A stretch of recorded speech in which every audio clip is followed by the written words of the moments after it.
Speaker কিভাবে clean করতে হয় সেটাই আজকে আপনাদেরকে দেখাই দিব। এরকম ম্যাজিকের মতো ক্লিন হবে। 80% লোকই জানে না যে পুরনো মোবাইলে এভাবে স্পিকারে ধুলাবালি জমলে কিভাবে অতি সহজেই ক্লিন করতে হয় সেটাই আজকে আপনাদেরকে দেখাই দিব। আর এটার জন্য আপনাকে প্রথমে টিকটকে যেতে হবে।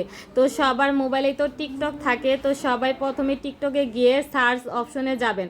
সার্চ অপশনে গিয়ে এখানে সার্চ করবেন, এই যে দেখেন স্পিকার ক্লিনার সাউন্ড, এটা লিখলে কিন্তু চলে আসবে প্রথম যে স্পিকার ক্লিনার সাউন্ড, এটাতে কিন্তু আপনারা ক্লিক করবেন।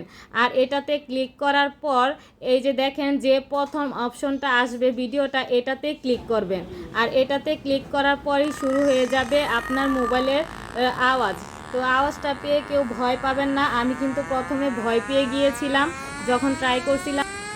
অবশ্যই আপনারা কিন্তু আরও সাউন্ডটা বাড়িয়ে দিবেন, এর ফলে আরও জোরে আওয়াজ হবে, যার ফলে এখান দিয়ে সব ধুলাবালি বের হয়ে আসবে।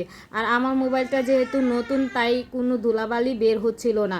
তো যাই হোক, এভাবে সবাই কিন্তু ক্লিন করবেন, কোনো টাকা খরচ লাগবে না, খুব সহজে কিন্তু ক্লিন হয়ে যাবে।